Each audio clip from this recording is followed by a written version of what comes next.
Bom dia, bom dia.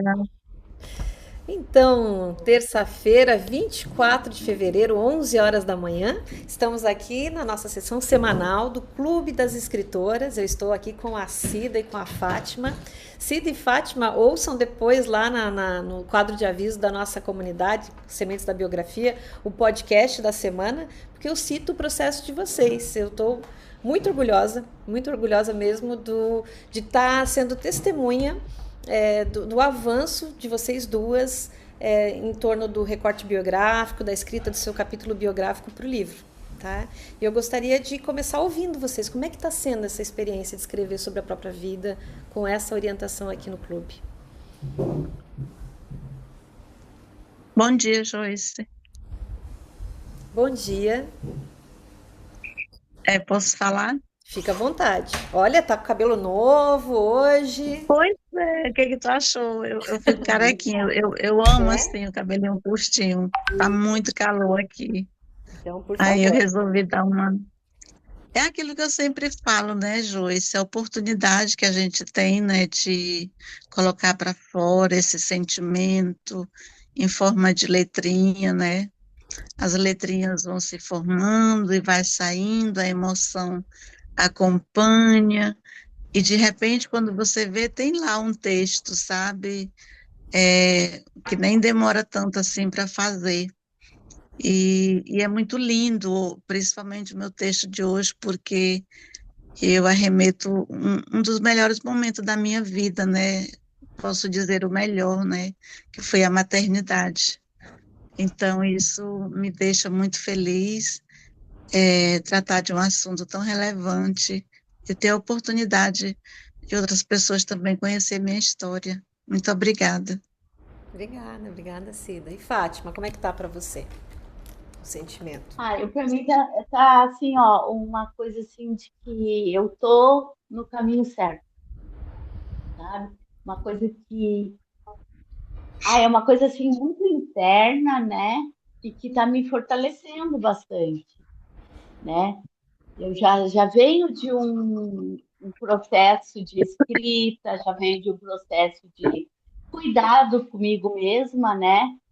E, e assim, eu estou me sentindo forte, estou me sentindo muito fortalecida e estou me sentindo assim que eu estou no caminho e que é isso aí, sabe? É isso, eu acho. Legal. Bem-vinda, Leia, né? Acabou de chegar na sala.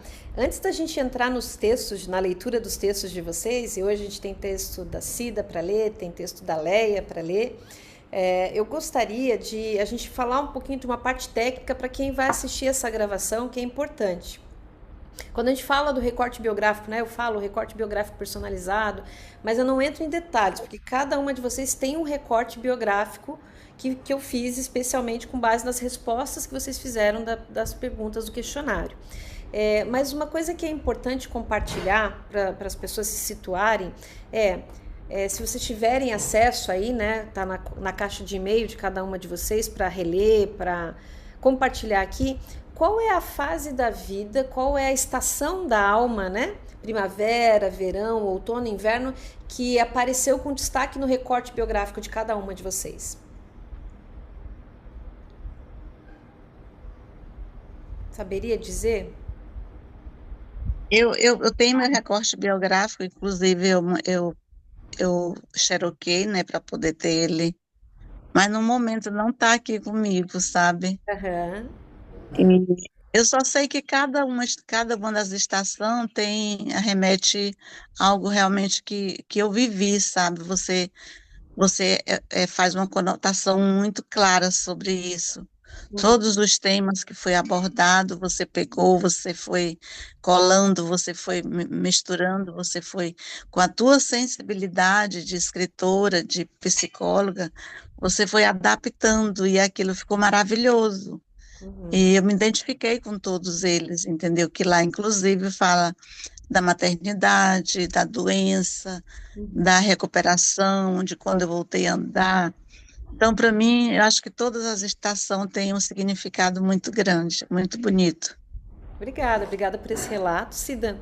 né? E se alguma de vocês estiver com o recorte biográfico à mão e quiser partilhar, fica à vontade de falar, levantar a mão e falar. Mas é importante explicar por que que é importante o recorte biográfico e como que ele Eu vou opera. aproveitar, eu Pode vou falar? pegar meu recorte biográfico. Tá bom.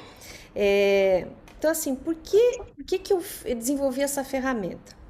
Né? No começo do cultivo de biografia, eu usava, e com a primeira turma, a turma de 2025, seguia um modo clássico que a gente trabalhava nas rodas presenciais, que era uma cronologia, começava da infância e avançava pelas fases da vida, né? É, mas o que que eu notei? No online, o tempo é diferente. O jeito que a gente lida com o tempo no online, ele é fragmentado, né? Estamos nós quatro aqui, mas de repente cai o sinal de uma, não está, não vai estar, né? Então ele é fragmentado. Então, se ele é fragmentado, como a gente pode desenvolver uma narrativa que ela entregue os benefícios para a saúde, que o cultivo tem o foco, mas dentro desse tempo fragmentado? Daí surge então o questionário do recorte biográfico. Porque o que vocês levantarem ali significa que é um pedaço da vida, um pedaço da história de vida, que está pedindo para ser olhado hoje. Que ele está dialogando com alguma coisa da vida que está sendo vivida hoje. Por que que isso é interessante? Porque a tendência nossa, quando a gente começa a fazer uma empreitada de escrever a biografia, de olhar para a própria biografia, é ficar preso na infância. Porque os primeiros 7 anos, principalmente, são muito fortes, eles são muito carregados de significado. E então, quando não se tem um direcionamento, pode acontecer de a parte assim das feridas da infância elas acabarem imobilizando a escritora, ela não conseguir avançar. Por isso que o recorte biográfico ele dá esse refresco, né? Então até a Cida já voltou aí com o recorte biográfico e ela pode fazer Não, essa não ponte. encontrei, não encontrei, eu não sei onde eu botei. Mas é Aqui na minha interessante, gaveta. Cida, que no encontro da semana passada você, pelo menos eu chorei junto, tá? Com a Sim, sua infância, né? E agora você traz sim, a sim. maternidade. Então, A eu queria que você maternidade, desse esse relato, isso. como é que o recorte biográfico te ajuda a não ficar imobilizada lá na infância, sabe? É, Congelada lá, travada, a sua escrita travar na infância, na dor da infância, nas feridas da infância. Como que o recorte biográfico ajuda nesse sentido? Eu queria que você me desse um feedback, porque a gente está em pleno desenvolvimento juntas aqui, né? é muito interessante, Joyce, porque eu vejo assim, eu sinto que a gente está fazendo uma terapia em grupo, entendeu? É Uhum. isso que eu vejo. E, e assim, aquelas dores, aquele sofrimento, entendeu? Tudo aquilo que passou, eu estou conseguindo dar um significado importante para tudo aquilo que eu vivi. Hoje, quando você lê o texto, você vai ver que eu falo da infância, mas eu não fico lá na infância sofrendo. Eu sigo essa mulher destemida, essa mulher que lutou, que sofreu, que trabalhou e que conseguiu conquistar aquilo que realmente almejava. Com esse belo presente que foi da escrita no pior momento da minha vida, que eu consegui me tornar escritora. Então, assim, eu vejo que nós estamos no meio de, aliás, tendo o privilégio de fazer terapias em grupo. Então, isso me tira, sabe, lá da dor. Isso me ajuda, esses feedback que você deu lá no recorte biográfico, você cita cada trecho, né, daquilo que foi, inclusive dos abortos e tudo que foi feito, que eu não tinha a mínima noção do que era fazer um aborto, entendeu? Mas a dor, a solidão, tudo me levou a esse ato. E eu, por muitos anos, eu trouxe esse sofrimento comigo, sabe? Como se eu quisesse me punir por ter feito isso. Aí, quando eu vejo lá na frente o dom que Deus me deu e a oportunidade de ser mãe e de ter cumprido esse papel, graças a Deus, com muito afinco, com muita desenvoltura, com muito amor, eu vejo que eu não tenho mais, eu não devo mais esse pecado para Deus, porque senão ele me puniria, talvez até com esterilidade e tudo. Mas não, ele me perdoou, ele entendeu que realmente eu não sabia do que se tratava, não sabia do significado real de uma vida, e ele simplesmente me presenteou com o ser mãe. Não só aquele filho que nasceu do meu sangue, mas uma outra filha que ele também me presenteou, sabe, que é filha do coração. E é isso, são esses significados que eu procuro para a minha vida hoje, para que possa ter leveza, para que eu não fique murmurando, para que eu consiga avançar, entendeu? Deixando o que é passado no passado, as coisas ruins, e trazer as coisas boas para o presente, né? Porque é aqui realmente o lugar em que devemos estar, vivendo aqui no presente. Que linda a sua fala. Você tá linda hoje, né? A gente vem se acompanhando aí Obrigada. desde dezembro, né? Quando começou o movimento da virada. E teve momentos, né, que você entrou mesmo com dor de cabeça, entrou e perseverou. Sim, E hoje você sim, tá linda, tá sim, muito bem. E é sobre isso. O cultivo de biografias é sobre dar voz a quem quer se ouvir, é sobre apoiar a mulher a escrever o próximo capítulo da sua vida. Aí, quando a gente fala de um mundo onde nós estamos vivendo mais, tendo mais longevidade, isso é um fator de proteção para a saúde, né? Poder viver esse trecho como a melhor fase da nossa vida, né? Então, é essa contribuição e eu fico muito feliz de estar trazendo uma sementinha que vocês estão ajudando a regar e crescer com isso, né? Então, eu vou seguir aqui o nosso encontro da seguinte forma. Eu vou ler os textos da semana. Nós temos o texto da Leia, temos o texto da Cida, e na sequência vamos fazer uma rodada de apreciação das sócias, tá? E hoje nós temos uma convidada que está nos assistindo, que é a Aida Miller, está nos assistindo, ela está considerando a possibilidade de vir se juntar aqui no clube, né? E no final do encontro nós vamos pedir que a Aida nos dê um feedback como é que foi assistir esse encontro, enfim, tá bom? Então, vamos seguindo aqui nas leituras. Ontem, à noite, a, a,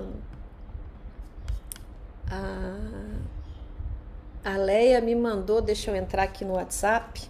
Aliás, deixa eu ver se eu consigo ler do celular, que pode ser que fique mais fácil de ler. Porque ela escreveu à mão, né? E relatou a dificuldade, né? Não é simples. Para algumas pessoas é muito simples digitar no Word, para outras nem tanto. E para a Leia é uma dificuldade. E na hora, Leia, o que eu fiz, né? Eu li para o gravador do meu celular e pedi para ele transcrever, porque tem nesses celulares de hoje em dia, tem no próprio gravador que vem, aquele aplicativo vem junto, vem um de transcrição de fala. Então, ele pode te ajudar poupando tempo de digitação. Então, uma ferramenta que está na palma da mão, a gente deve usar, né? Então, eu vou ler aqui as páginas que ela, não sei se vocês conseguem ver, mas ela passou escrita à mão do caderno, né? Mandou foto e eu vou ler, tá? Meu êxodo rural. Êxodo significa saída, partida ou emigração em massa, geralmente de um povo ou um grande grupo de pessoas, vindo do grego exodos. Na Bíblia, segundo o livro que narra a saída do povo hebreu do cativeiro no Egito e suas peregrinações pelo deserto.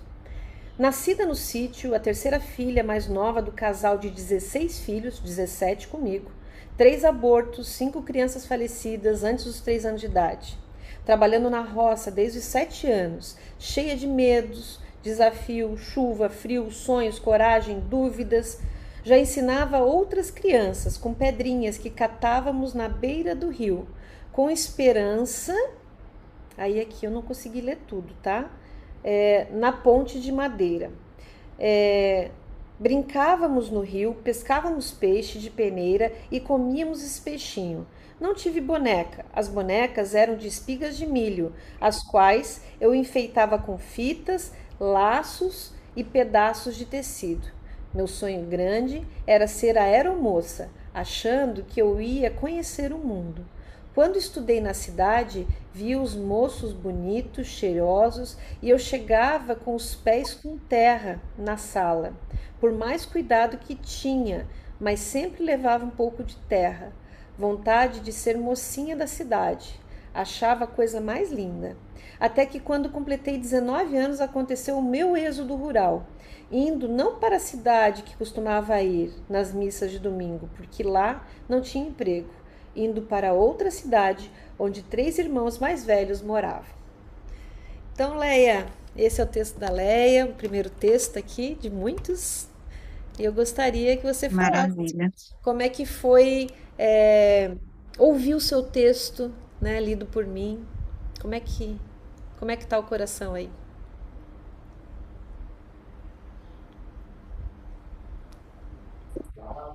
Bom dia, gente. Feliz por estar aqui.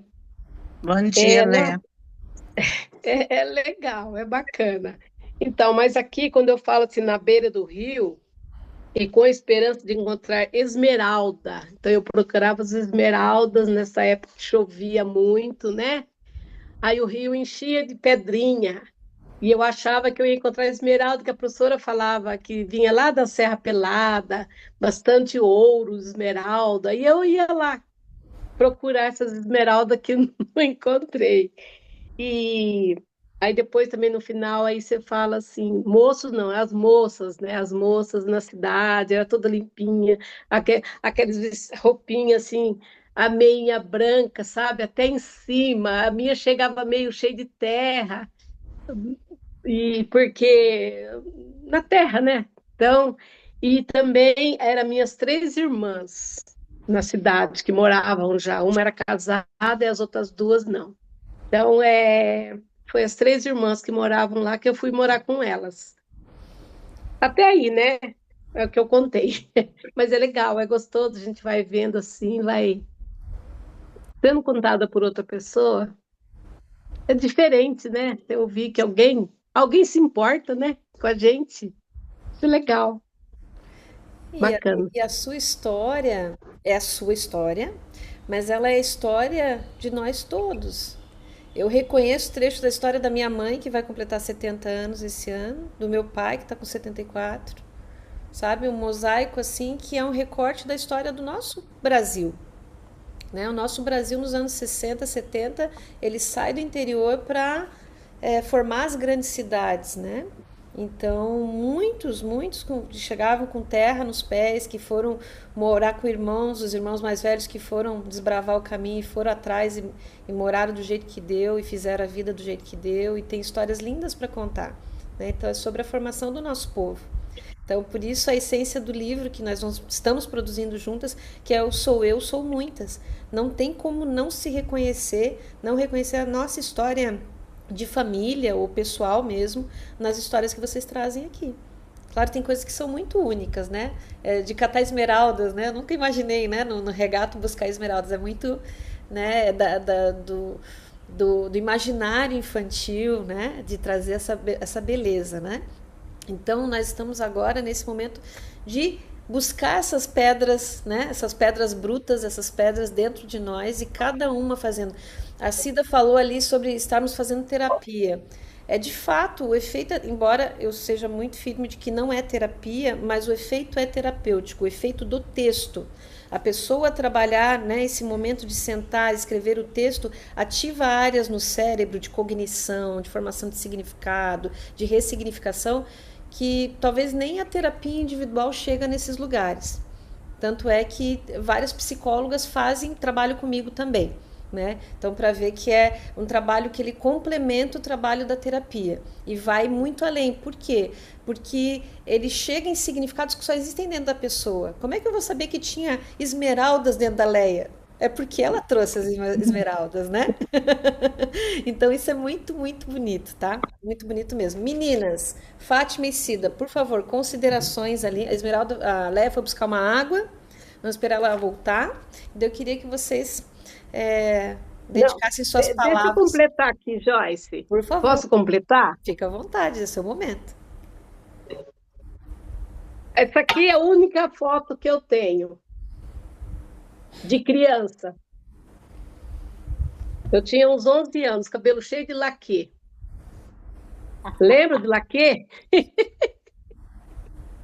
Essa foto eu encontrei perto da lixeira, na escola, que eu morava no sítio ainda. No final de ano, o pessoal limpa tudo a escola, né? E joga fora as coisas. E jogou essa foto. E eu achei essa foto, a única foto que eu tenho Uau, como criança é essa foto. Olha só que olha só, coisa. que E joia. aí, como eu queria esmeralda, na minha empresa que eu trabalho, tem um pin de esmeralda. E um dia eu quero chegar e ter essa esmeralda aqui. Então eu coloquei essa esmeralda aqui, ó.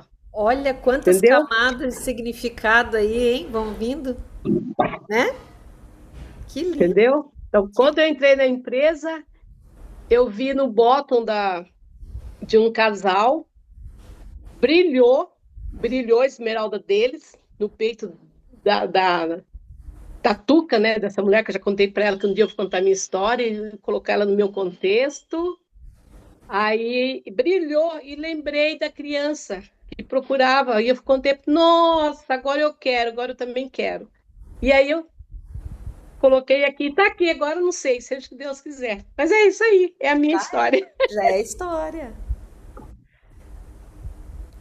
Cida, Fátima, agora é com vocês. Feedback para a Leia. Leia. Emocionante, Léo, viu? Posso falar? É emocionante, assim, e eu já da outra vez que você se colocou assim, eu já falei, a Leia tá cheia de histórias, tá regada aí de histórias, e realmente eu achei assim maravilhosa. Também embarquei na tua história, pensando na minha trajetória, né, que eu vim embora do sul, lá de Santa Maria, no Rio Grande do Sul, para São Paulo, capital, né? Morar com as minhas irmãs. Também tem essas coincidências, aí a gente se encontra na história uma da outra, né? Parabéns, adorei, achei ótima e me emocionei. Deixa eu falar mais uma coisa. Aí eu fui no encontro de mulheres, bastante mulher, a gente foi num café à tarde. Aí eles pediram para levar foto de criança, eu levei essa e eu contei a minha história. Aí minha irmã foi junto, minha irmã caçula. Daí depois ela falou para mim: Você pensa que essas mulheres gostam de você, que a sua simplicidade, você é muito bobona, você fica contando sua história. Você pensa que elas não dão risada de você? Eu falei: É a minha história. E ela me criticou e me critica até hoje. Vocês têm alguém assim também?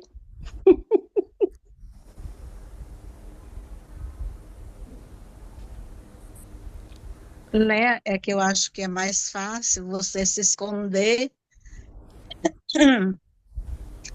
atrás da sua negação do que expor. É muito mais fácil, né? Ficar na zona de conforto, sofrendo, passando situações, e que de repente chega alguém que tem essa coragem de assumir isso, incomoda realmente aquelas pessoas que estão no limbo. E eu nunca imaginei, Léa, de encontrar uma história tão parecida com a minha, porque também a minha infância não foi só sofrimento. Eu também tive a minha caça às esmeraldas. Tinha uma grota que era um riachinho bem de água pura, sabe, cristalina. Eu pescava nesse laguinho, e esse laguinho era todo de pedras, tinha uns lajedos, né, que a gente chamava. E próximos lajedos tinha aquelas pedras pequenininhas, de várias cores. Mas eu era apaixonada pelas esmeraldas. E eu pegava as esmeraldas, eu fazia coleção do modelinho das esmeraldas para guardar, porque eu achava que um dia, quando eu crescesse, eu ia vender para me ficar rica. Então, isso foi muito interessante, como se cruzou essa história das esmeraldas. E realmente foi na minha primeira infância, que foi até os 7 anos de idade, que eu vivi essa história entre a realidade e a fantasia, que termina levando para a nossa vida adulta, é, esse significado, né? Essas histórias de vida. Muito lindo, viu? Obrigada pelo feedback. Leia, você quer fazer mais alguma fala para finalizar esse seu momento aí de protagonismo? Tá fechado o microfone seu, tá? Meu filho chegou para me levar no médico, mas eu vou ouvindo vocês, tá? Tá bom, então. Eu vou entrar no carro agora, mas eu quero ir ouvindo vocês. Muito bem. Então, bem-vinda, Larissa. Entrou aí, Larissa, que é sócia do clube também, é a primeira vez, né, Larissa? Então, É, vai acompanhando nós estamos aqui no meio da atividade. Já lemos o texto que a Leia produziu essa semana.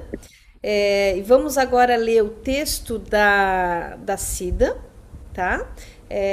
E daí, na sequência, eu quero que você fale um pouquinho da sua produção autoral que você me passou, até fazendo a sua apresentação ao clube, né? Como membro, já é membro, já é sócia do clube, mas é a sua primeira reunião, tá? Então, vou agora, dando a sequência, vou fazer a leitura do texto da Cida e depois a gente retoma. O abraçar de ser mãe. Quando ainda era adolescente, ajudei a cuidar como babá de várias crianças, dos familiares e donos de casas que eu morava. Sempre fui muito cuidadosa com as crianças, das quais eu cuidava, mesmo tendo que acumular tarefas com o serviço da casa. Era dedicada e zelosa com as crianças. E eu não me sentia cansada, atarefada, fazia tudo com muito amor. Quando foi chegando a vida adulta e já tendo minha profissão na área da beleza, eu muitas vezes me questionei: será que um dia seria capaz de ter um filho e amá-lo como mãe? Já que havia ajudado a cuidar de tantas crianças? O tempo foi passando e eu não conseguia encontrar aquele grande amor que eu idealizava. Sempre esperei encontrar o príncipe encantado e, através desse encontro, construir uma base familiar, algo que não tive a oportunidade de ter. A expectativa de realizar esse sonho me fazia crer que quando eu encontrasse esse grande amor, todos os meus problemas seriam resolvidos. Com essa expectativa e dependência emocional, eu vivia me decepcionando, pois a cada namorado que eu tinha, eu já idealizava um marido. E não demorava, o namoro acabava, e vivia um eterno ciclo de sofrimento. Até que nos meus 27 anos conheci meu grande amor. Começamos a namorar com um pouco de cautela. Com 5 meses de namoro eu fiquei grávida, mas a minha insegurança me levou a optar pelo aborto.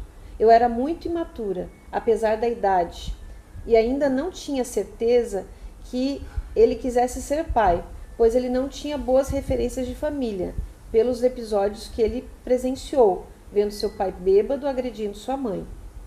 Seguimos namorando até que descobrimos que estávamos apaixonados.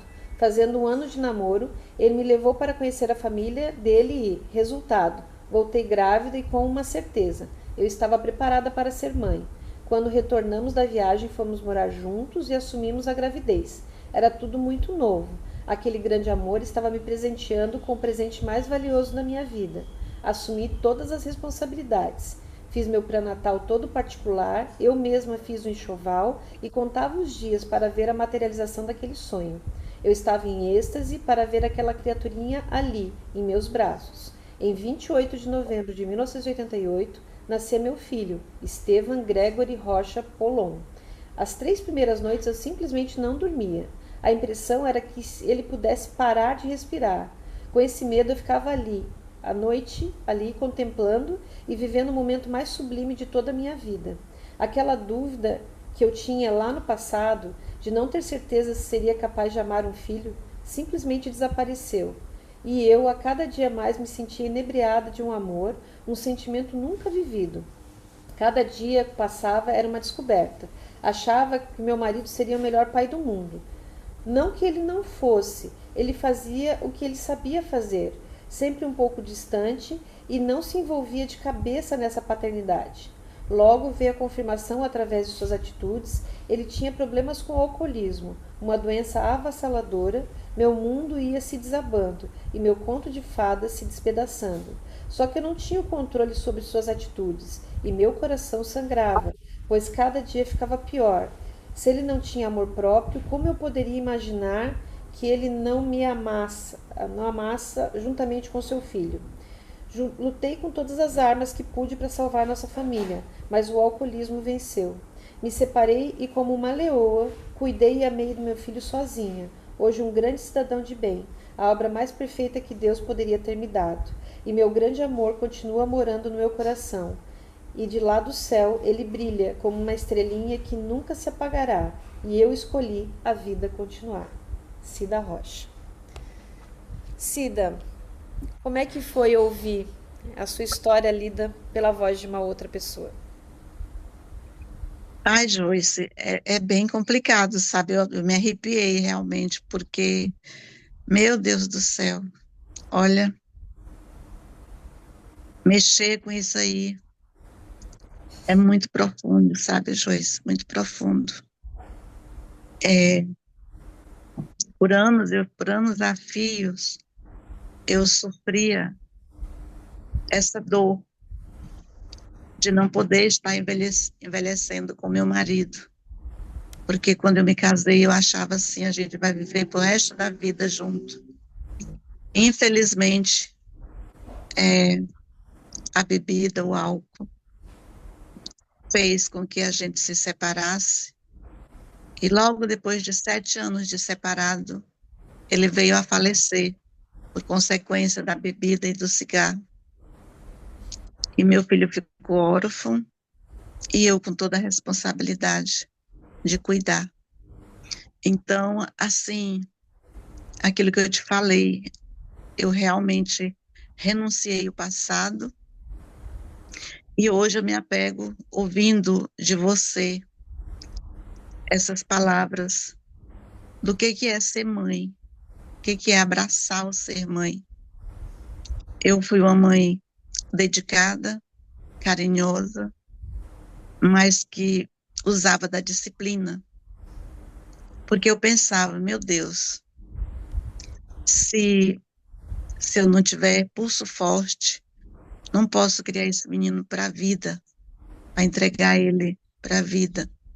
E Deus me orientou, Deus me capacitou, e eu tive muito amor para dar, tive orientação, disciplina, e hoje ele é um homem formado, casado, e o maior prêmio, sabe, assim, que Deus poderia me dar, foi um momento sublime da minha vida. E ouvir isso de você, assim, parece que a gente entra de verdade na história novamente. É como se eu estivesse revivendo aqueles momentos que nunca se apaga, que nunca sai da minha mente. É isso. Grata por compartilhar. Fátima, por favor, as suas considerações ao texto da Cida. Um texto lindo, uma história assim muito forte, né? E a gente se encontra nessa história também. Eu me encontro em alguns pontos e parabéns, Cida. Eu acho que Obrigada.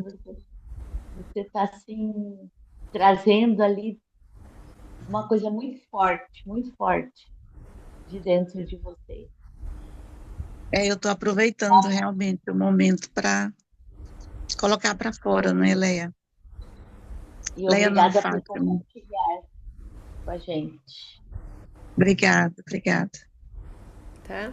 Leia, eu sei que você está no carro, talvez você não tenha como falar daí, né? Mas se você quiser falar, fazer as suas considerações sobre o texto da Cida, pode ativar o som.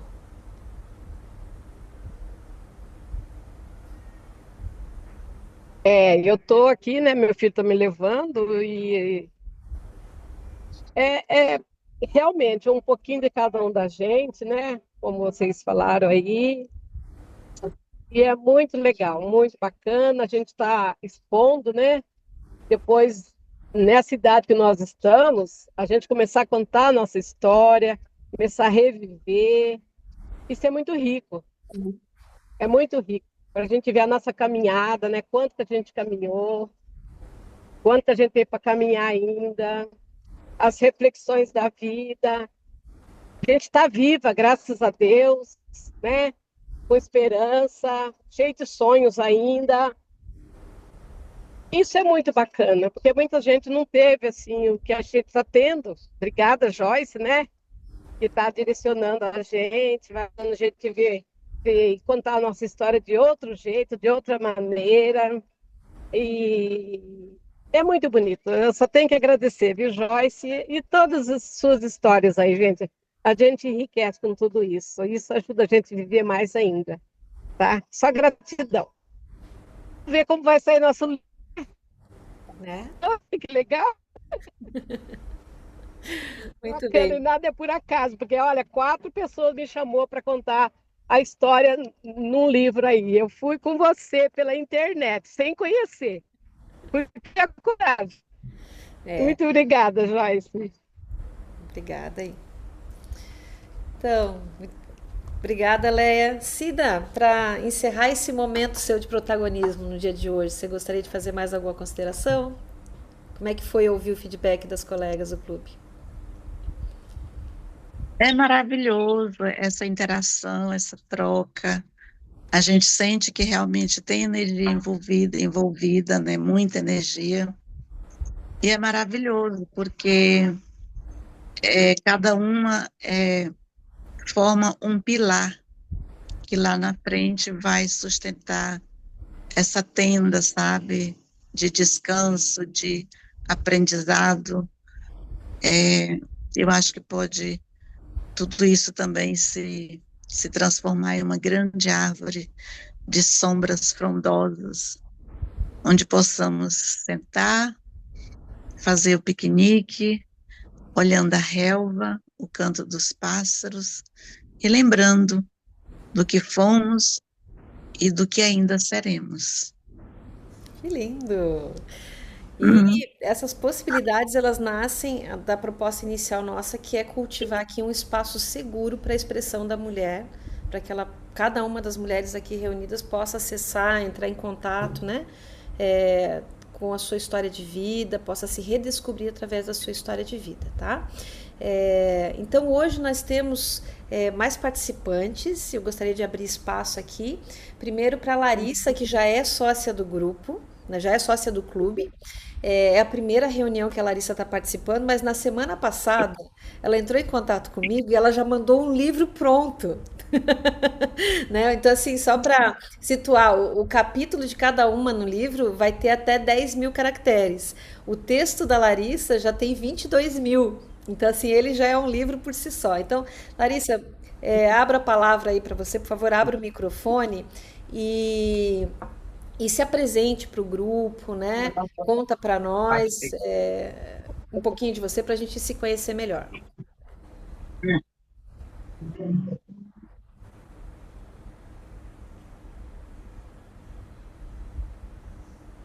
Tá fechado seu microfone ainda, Larissa.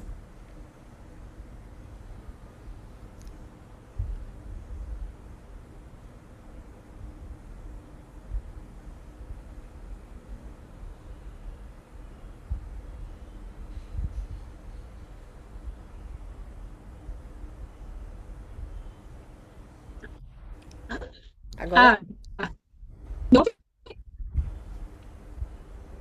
pode falar. eu sempre gostei de escrever. Eu era criança, se diz, era considerada pelos meus pais uma criança introspecta.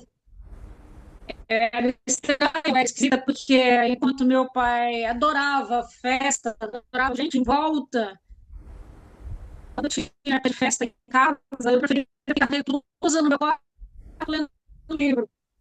Eu quase não interagia. É muito raro. E toda vez que minha mãe fazia questão, a mãe obrigava a isso. Até que interagir, não, vai lá, conversar com o primo. Larissa, Vai lá, conversar com os tios. Larissa, só um minutinho. Tá cortando o áudio. Se você puder desativar a câmera, eu acho que daí a gente vai te ouvir melhor. Para otimizar o uso da internet. Desativa a câmera, que daí não vai cortar a sua voz.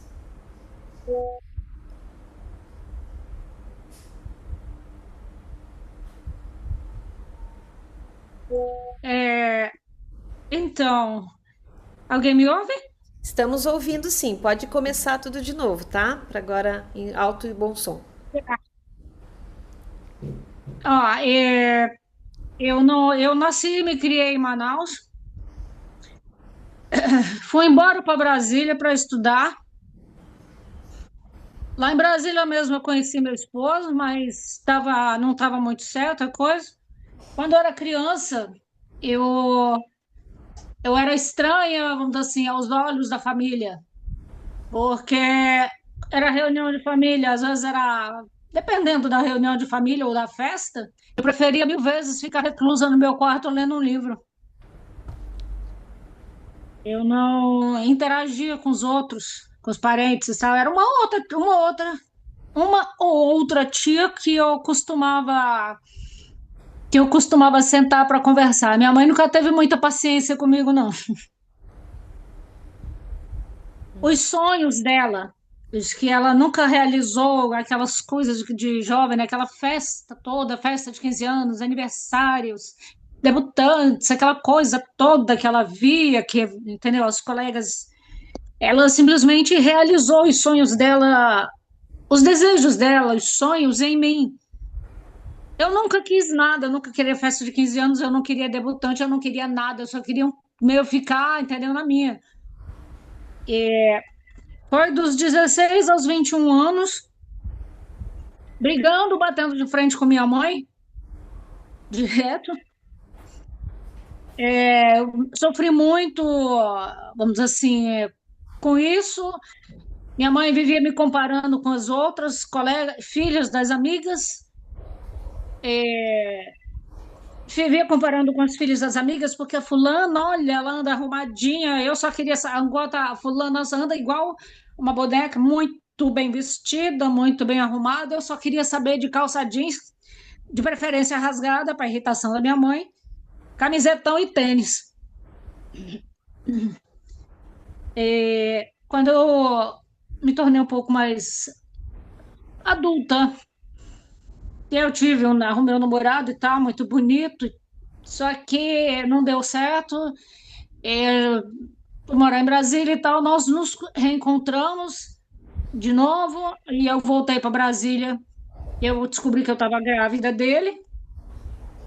Minha mãe foi a última a saber, porque eu sabia que ia haver escândalo por aí. Então, tinha hora que eu pegava pesado com minha mãe, ela foi a última a saber que eu falei para ela, mãe, é sem graça? Ó, mãe, eu tô grávida. Ai, meu Deus. Pronto, acabou o mundo. Quando eu perdi a criança, é assim, meu digníssimo namorado duvidou de mim todas as vezes que eu falei que eu estava grávida dele. Não, não é verdade. Olha, sua menstruação sempre atrasa, não, não tem nada, vai vir, não sei o quê. Eu falei, cara, presta atenção, eu não sou idiota. Posso não saber muita coisa, mas eu não sou estúpida, eu sei quando uma mulher está quando uma mulher tá grávida e quando não está. Não, aí eu fiz um monte de exame e tudo mais, engravidei aos 20 anos, 20, 21, e meados de fevereiro de acho que 94, 95, e perdi a criança em abril. E desde então, ao invés de apoio, entendeu? Não, olha, você vai ficar tudo bem, não sei o quê. É, eu recebia muita crítica, muita bronca. Olha, não vai ser assim, presta atenção. Só que hoje, já mais adulta, eu meio que, vamos dizer assim, eu aprendi um pouco a lidar melhor com a minha mãe. E não preciso muito de terapia para acabar com esse trauma meu. Toda vez que se falava em filhos, falava em casamento, em filho, eu já ficava com o pé atrás, entendeu? Porque eu sabia que era isso que minha mãe queria. Sim, e Larissa, o seu texto, né? Quem ri por último ri melhor é o título do seu texto. E você criou Eu uma até personagem estudei que é a um pouco. Daisy, né? Fala um pouquinho mais A do seu personagem. texto. Eu estou ainda escrevendo, né? Então, eu já desenvolvi bastante. É sobre a história de uma garçonete, uma moça muito simples, que luta muito com a vida, né? E que finda-se se apaixonando por um rapaz, de acordo com a minha descrição, o rapaz é muito bonito, né? Mas ele pertence a uma, vamos dizer assim, a uma família tradicional, uma família muito rica, e começa, tipo, para os dois é amor à primeira vista, mas nenhum dos dois dá o braço a torcer. Uhum. E ela, a muito custo, ah, consegue, vamos dizer assim, ir quebrando aos poucos, entendeu? Esse gelo que tem entre os dois, mas devido a, vamos dizer assim, na cabeça dela, isso não é possível um relacionamento entre os dois, então ela consegue a muito custo, trabalha de manhã e de tarde numa cafeteria, à noite ela estuda. E o sonho dela é ir embora da cidade onde mora para trabalhar, entendeu, na profissão dela num grande hospital.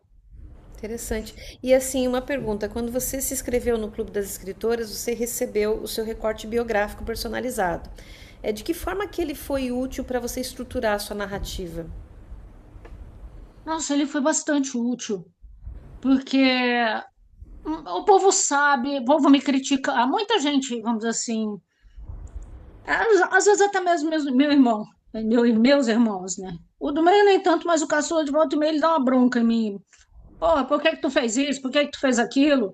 E não sei o quê. Sei lá, eu já revidei muito, já retruquei muito, já levei uma surra do meu irmão do meio, por causa de idiotice. Minha mãe pediu uma vez para que eu sentasse lá no carro que nós íamos sair de manhã, nós três, para ir comprar não sei o quê. Ela virou e entregou a chave do carro para mim e foi lá. Vai lá, aí você põe a chave, esquenta, vai esquentando o carro. Eu fui lá, fiz o que ela me pediu. Meu irmão do meio me tirou para fora do carro, torceu meu braço quase quebrar, me deu dois tapas na cara, me deu um soco no ombro, eu joguei a chave do carro lá fora. Simples isso. E hoje, tipo assim, na época que eu era mais jovem, meu irmão do meio podia tudo. É só ele que pode, é só ele que tem as melhores, vamos dizer assim, os melhores objetos da casa. É carro, era o som, era um quarto isso, era um quarto aquilo. Eu tinha que repartir o que eu tinha, vamos dizer assim, o que eu ganhava com meu irmão, eu tinha que repartir com o do meio, com o caçula. É, Uma pergunta, falando do texto, tá? Quem ri por último ri melhor. Você tem desejo que o seu texto seja lido aqui no clube de leitura? No clube de escritoras? eu adoraria. Só Tá. que, tipo assim, né? Como assim, quem ri por último ri melhor, né? Aí eu reestruturei, eu mudei o texto. Talvez eu mude de novo o título, ainda não sei. Então eu tô escrevendo, mas ele está mais longo agora. Que assim, ó, como você Então, já deve ter percebido, esse aqui é um espaço seguro de elaboração das escritoras. Então, cada uma vai trazendo, né? Tanto que a maior parte das integrantes se sente à vontade de falar de sua história em primeira pessoa, tá? sim, Então, temos essa possibilidade de fazer uma leitura, como é um texto que ele realmente está com 22 mil caracteres, ele é grande, a minha sugestão é que a gente faça uma sessão do clube para uma leitura coletiva. E daí eu pegaria um trecho de cada texto, distribuiria para cada uma das sócias para a gente se revezar na leitura, né? Então, num encontro, a gente conseguir sim, ler o seu texto todo. sim. Aí eu também. Eu tenho. Às vezes eu escrevo no papel, agora eu aprendi a transformar. Agora eu consegui, estou transformando meus pensamentos transformo no Canvas, aí eu transformo em PDF, escrevo no Canvas, transformo em PDF, agora eu estou escrevendo no Word. Nossa, essa domina, ela vai poder ajudar um monte de gente com a tecnologia. Mas então, Larissa, fica assim, ó, fica o convite. A gente está entrando nos últimos 5 minutos do nosso encontro, tá? Fica esse convite para, no encontro da semana que vem, nós fazemos uma leitura coletiva do seu texto, tá? Mas isso ali no grupo, durante a semana, a gente vai acertando os detalhes, organiza quem vai ler cada trecho, tá? É, Sim, eu tava aqui, pena que caiu a Hilda tava até agora há pouco, a Aida tava até agora há pouco ia ser, tá ali, entrou a Aida de volta. Aida, a nossa convidada, tá? A Aida, ela tá considerando a possibilidade de vir a se juntar aqui ao clube. Eu gostaria, Aida, agora a palavra está com vocês nesses minutos finais Se desse para nós assim um feedback, como é que foi assistir a sessão de hoje, né? Como é que você está vendo o Clube de Escritoras? Tenta abrir o microfone. Vou pedir para ela ativar o som. Tem que ativar o seu microfone, tá, Aida?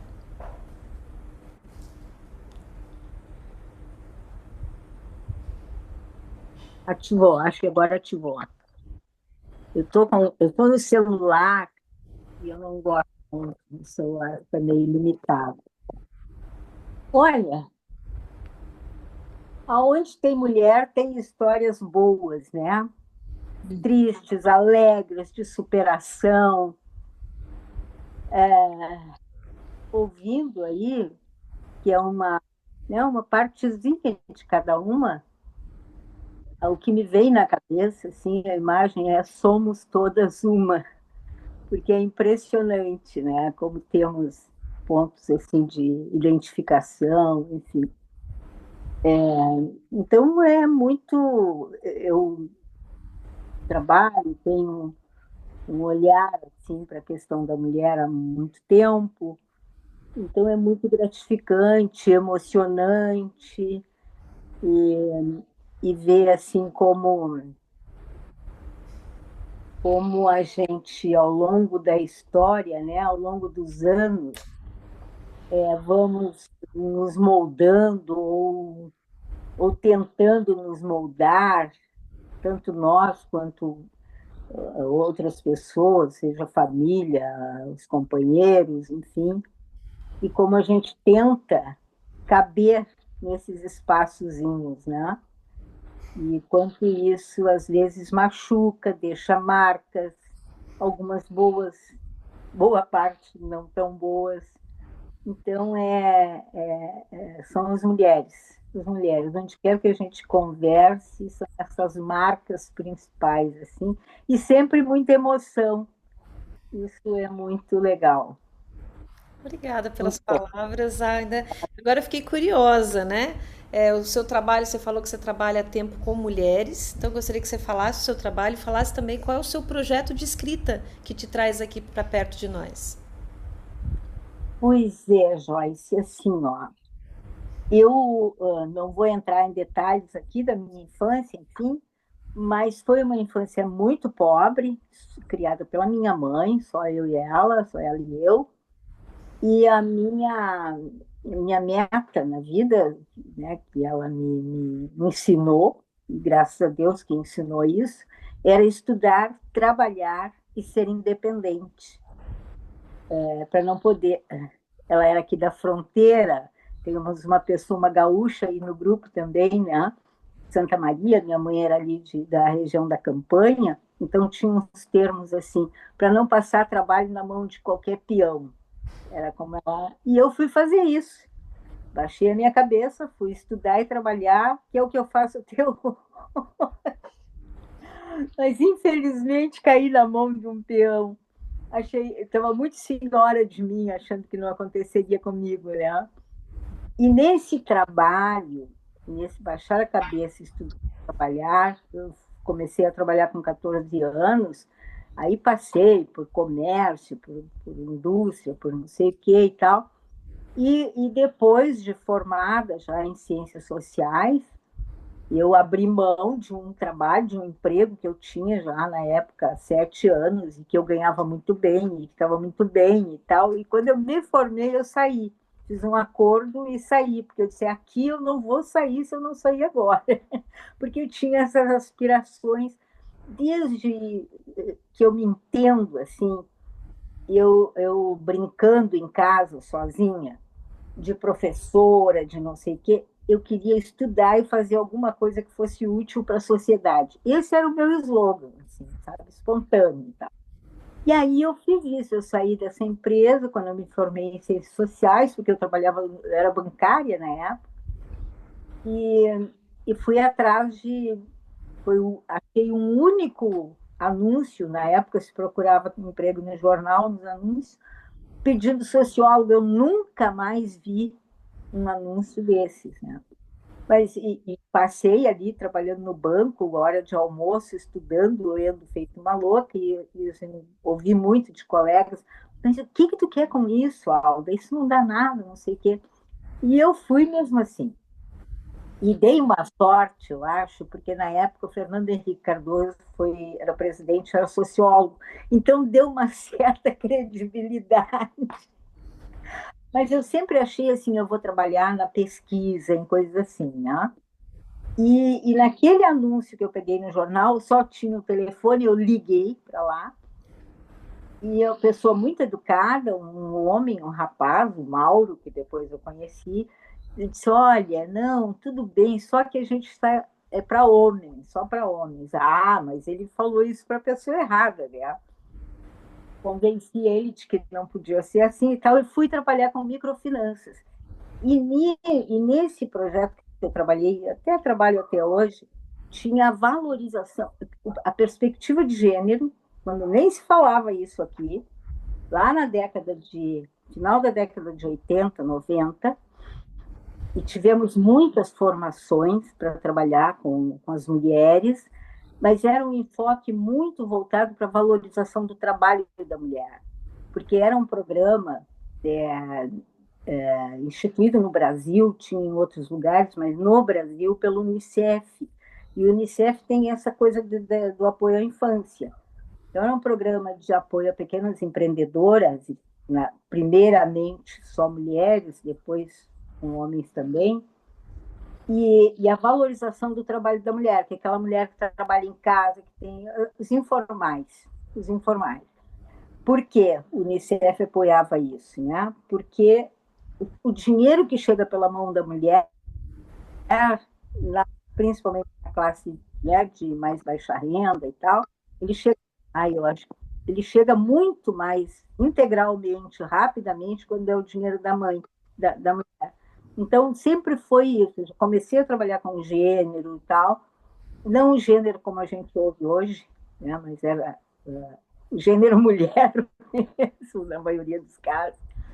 E era nessa perspectiva de trabalhar com a valorização do trabalho da mulher, que, na verdade, fazia o gancho, assim, né? Não sei se é uma coincidência ou a gente abre os caminhos com aquilo que a minha mãe dizia lá, né? A mulher tem que estudar e trabalhar para ser independente, pá. Isso há quase 70 anos atrás não era muito comum ouvir isso de uma mãe, né? E eu ouvi isso, fui criada assim, enfim. Então, e foi um trabalho maravilhoso, conheci o Brasil todo, não só com mulheres, depois, né, fui para homens também, até a nossa colega e companheira, que é de Santa Maria, vai saber disso. O início desse programa, ele se chamava Centro Ana Terra, porque é só para mulher. Ana Terra é uma personagem, né? Uma epopeia gaúcha, enfim, um grande escritor aqui.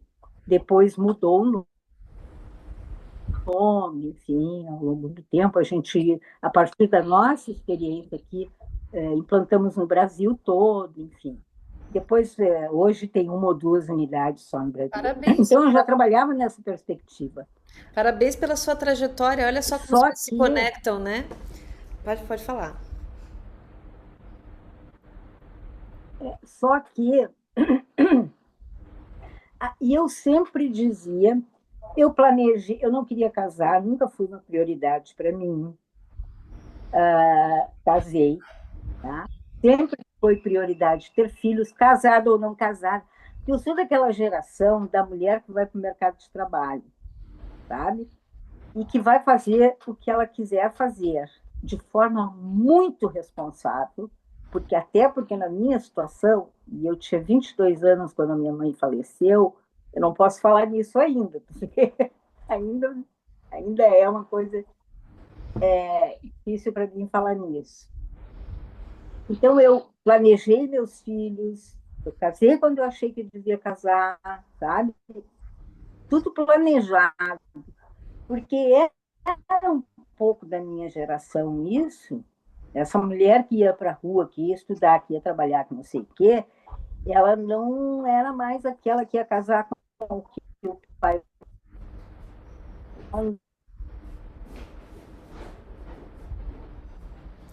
dava, não sei o que, ela ia para a rua, vontade ali, geração, eu não podia ir corrida, eu tinha 22 anos, era a única pessoa que eu tinha, né? É. Então tudo É Alda, né? Alda, né? O nome, né? Seu nome é Alda, né? Tá falhando um pouquinho a internet, eu não sei o que está acontecendo, tá oscilando, mas a gente já conseguiu ver que você tem história para mais de metro aí, né? E espero te ver na próxima reunião aqui já como membro do clube, tá?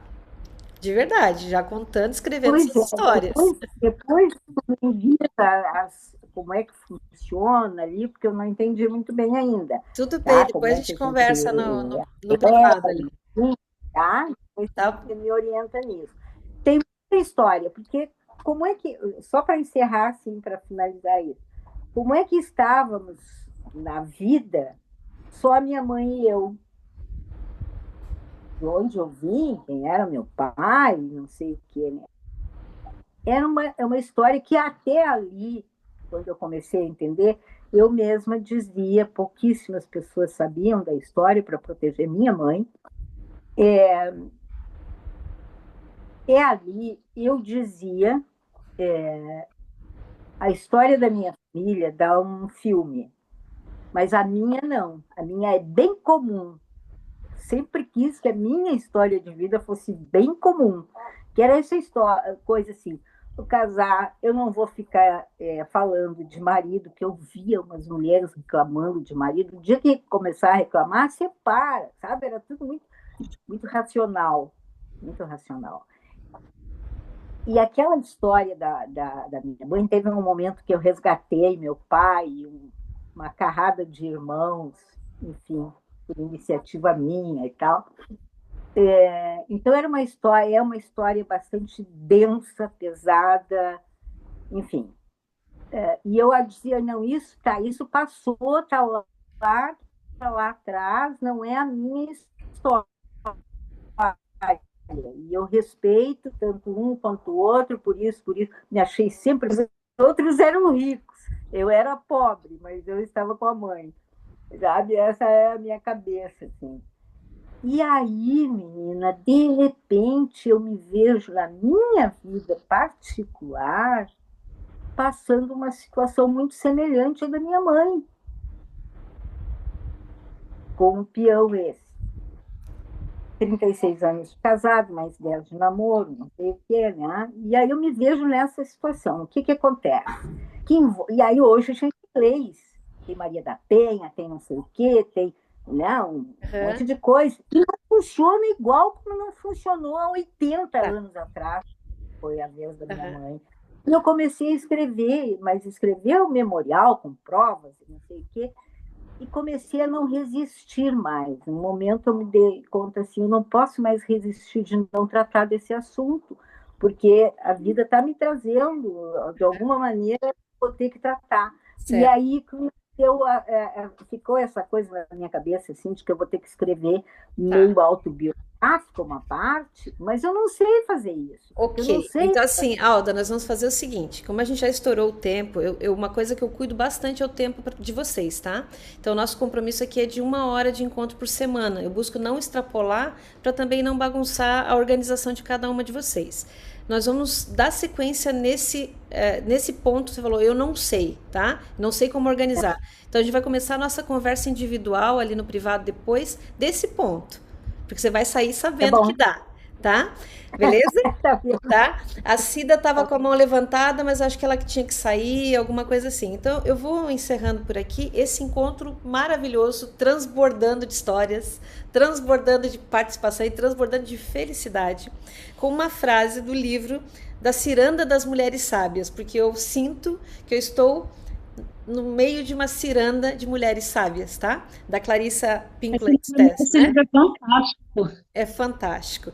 E diz o seguinte, né? Eu vou ler e eu vou desconectar só para a gente ficar com o perfume dessa frase perfumando o nosso dia, tá bom? Por elas, que sejam sempre corajosas, que suas almas sejam protegidas de muitas outras, por muitas outras, pois ao nosso mundo carente, elas trazem recursos conquistados a duras penas.